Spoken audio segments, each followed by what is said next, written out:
think everyone will agree that by far this is the best MMFF lineup after COVID. Yay!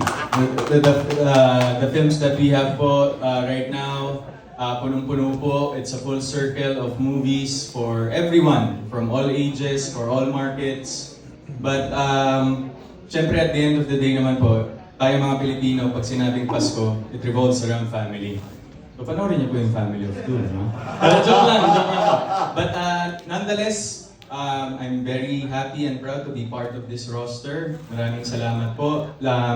Slowly, in the beginning po of 2023, I think it's the Philippine cinema is slowly getting into, papunta na po siya sa, papasigla na siya ulit.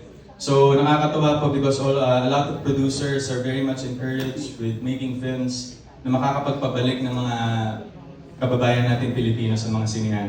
So hopefully, this MMFF 2023 po will start that revolution again para bumalik ang mga tao sa sinihan. And this coming 2024, sana mas marami pa pong magawang magagandang pelikula because at the end of the day naman po, content is king.